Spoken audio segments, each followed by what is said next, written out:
జయంతి సభ అధ్యక్షులు మాల సంఘం ప్రెసిడెంట్ గారు, గ్రామ సర్పంచ్, ఉప సర్పంచ్, వార్డు సభ్యులు మరియు మాలమానాడు రాష్ట్ర ప్రధాన కార్యదర్శి వెన్న రాజన్న గారు, మరి భిక్షపతి అన్న గారు, తిరుపతి గారు, మరి వివిధ కుల సంఘాలకు వెళ్ళి ఈ గ్రామానికి సంబంధించిన కుల సంఘాల నుండి వచ్చిన ప్రతి ఒక్కరికి పేరు పేరిన డాక్టర్ బాబాసాహెబ్ అంబేద్కర్ పుట్టినరోజు శుభాకాంక్షలు తెలియజేస్తూ శిరస్సు వంచి మీకు నమస్కారం తెలియజేయడం జరుగుతుంది.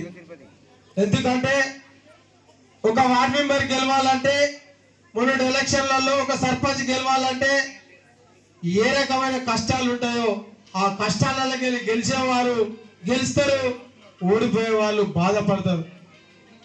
ఆ పరిస్థితులు ఒక గ్రామానికే గింత ఇబ్బంది పడితే, ఒక వాడకే గింత ఇబ్బంది పడితే డాక్టర్ బాబాసాహెబ్ అంబేద్కర్ ఈ ప్రపంచంలో ఉన్న దేశాలతో మొత్తం పోటీ పడి నా దేశంలో నా యొక్క బడు బలహీన వర్గాలు తిండికి లేక మూతికి ముంత ముడ్డికి చీపురు కట్టి తింపుతున్న మనువాదులను అర్థం చేసుకొని బ్రిటిష్ వారితో ఈ దేశ స్వతంత్రానికి పోటీ పడి బాబాసాహెబ్ అంబేద్కర్ మరి ఆయన పిల్లలను వాళ్ళ భార్యను లెక్క చేయకుండా వాళ్ళ కొడుకులు చనిపోయినా కూడా నా సమాజం, నా పిల్లలు దేశంలో ఉన్న మాల మాదిగలే కాదు యావత్ భారతదేశంలో ఉన్న ఆడవారు కావచ్చు, కూలీలు కావచ్చు, ప్రతి ఒక్కరు కులాలు మతాలకు అతీతంగా అంటే ఎస్సీ, ఎస్టీ, బీసీ, మైనారిటీ, ఓబీసీతో పాటు అగ్ర కులాల్లో ఉన్న పేదవారి కోసం కూడా భారతదేశం యొక్క రాజ్యాంగం ఏ రకంగా ఉండాలని చెప్పి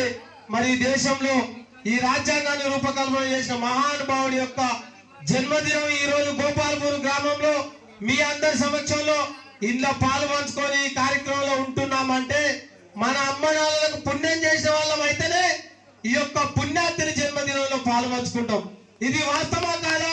ఒక్కసారి సప్పట్లు కొడతారా, లేకపోతే నేను మాట్లాడేది తప్ప మరి ఏదో మీరు ఒక్కసారి ఆలోచించవలసిన అవసరం అని చెప్పి గోపాల్పూర్ అంటేనే ఇంతకుముందు ఇక్కడ మాట్లాడిన వక్తలు 1వ తరగతి నుంచి డిగ్రీ, పీజీలతో పాటు ఉద్యోగాలతో పాటు ఈ ప్రాంతానికే ఈ గ్రామంలో చదువుకోని వారు ఎవరు లేరు.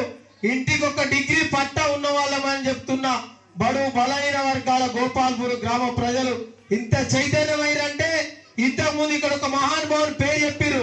ఎందుకు చెప్పారు? అంబేద్కర్ స్ఫూర్తితోటే, అంబేద్కర్ యొక్క ఆలోచన విధానంతో ముందుకు పోయింది కాబట్టి ఆ స్థాయిలో ఎదిగిండు, ఆ స్థాయికి వచ్చిండు అని చెప్పి ఈ సందర్భంగా తెలియజేస్తూ, మన పిల్లలు ఈ రోజు మన అమ్మ నాన్న ఉదయం పూట నుండి సాయంత్రం వరకు మన వ్యవసాయ బాయికన్నో లేకపోతే వ్యవసాయం లేకపోతే కైకిలో కూలే చేస్తూ ఈ రోజు బాబాసాహెబ్ అంబేద్కర్ జయంతి సందర్భంగా బియ్యం ర్యాలీ చేపట్టిన మా అంబేద్కర్ యువ మిత్రులకు, మా అంబేద్కర్ వారసులకు దయచేసి మీకు చెప్పేది ఏంటంటే, చదువు లేకపోతే మన భక్తి లేదు, మన బతుకు లేదు. మరి చదువుకున్నా కూడా సంస్కారం లేకపోతే మనల్ని ఎదుటి వాళ్ళు గౌరవించరు. కాబట్టి చదువుతో పాటు సంస్కారంతో పాటు మన ఎదుగుదల బాబాసాహెబ్ అంబేద్కర్ డ్రెస్ కోడ్ లో కానీ, బాబాసాహెబ్ అంబేద్కర్ రాసిన బుక్కుల్లో కానీ చూస్తే కళ్ళకు కనబట్టినట్టుగా మనకు కనబడుతుంది. కాబట్టి మనం కూడా ఒక అంబేద్కరిస్ట్ అనుకొని మనకు గురువు బాబాసాహెబ్ అంబేద్కర్ గురువు ఎవరే అంటే జ్యోతిరావు పూలే ఒక బీసీ బిడ్డ, సావిత్రిబాయి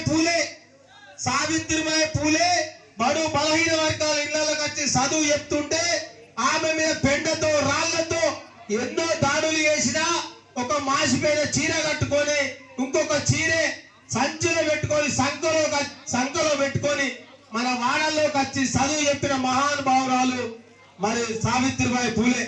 ఆ సావిత్రిబాయి పూలేకు, జ్యోతిరావు పూలేకు వయసుకు ఎంతో తేడా ఉన్నా మహాత్మా గాంధీ ఎన్నో ఇబ్బందులు పెట్టినా ఎంతో మంది దేశంలో భారతదేశ స్వాతంత్రంలో పోరాటం చేసిన అందరినీ గురువు అని మెచ్చుకోలే.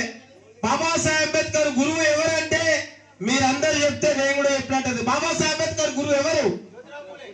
బాబాసాహెబ్ అంబేద్కర్ గురువు ఎవరు? జ్యోతిరావు పూలేకు బాబాసాహెబ్ అంబేద్కర్ కు బర్త్డే గాని మరి మరణించిన తేదీ గాని ఎంతో దూరం ఉంది. ఎందుకు ఆ యొక్క సావిత్రిబాయి పూలే మరి జ్యోతిరావు పూలేని ఎన్నుకున్నాడంటే వారు చేసిన త్యాగం ఈ దేశానికి. వాళ్ళు కష్టపడ్డ